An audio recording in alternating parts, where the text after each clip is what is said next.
gas, it was likely to have benzene in it, as well as the other components that are carcinogenic, that are teratogenic, that are highly toxic, xylene and other components of gas, and that people should evacuate if they smell it.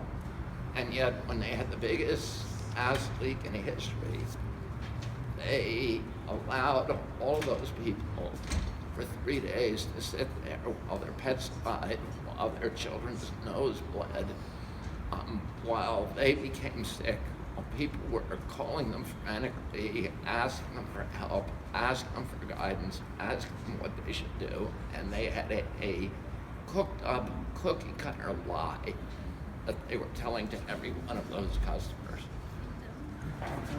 When the gas leak, that 3-day period that the judge is looking at, had I known, I had just bought a property on contract 7 miles from the gas leak. At the time I was dealing with recovering from cancer-related issues. I was anemic. Had I known on that day that I was exposed to a level of benzene in a home I just bought, I would have walked away immediately, because World Health Organization, if you look up benzene, you'll find if you're anemic at the level I was anemic, it's not when you'll have leukemia, it's how quickly you'll have leukemia. Had I known that day, I would have immediately walked away from the property.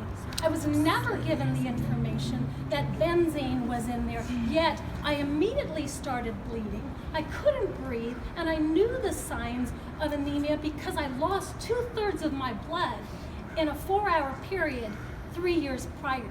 So had I been given the information, my damages just for walking away from a property at $1.2 million was one thing. On top of it, I had 2 daughters planning to have their wedding at this property. I was setting the property up for natural health healing. I grew vegetables that shrunk the tumors that I was carrying. So in the end, we walked away not only from a $1.2 million property, I lost my businesses, and I was set back for 3 years trying to recover from leukemia efforts. That's what the judge is asking every one of you to understand. If you knew 3 days before what was going on, would you immediately evacuated? Yep. And Yeah. because Yep. you didn't, Yes. what did it cause you? Damages. And that's what we're looking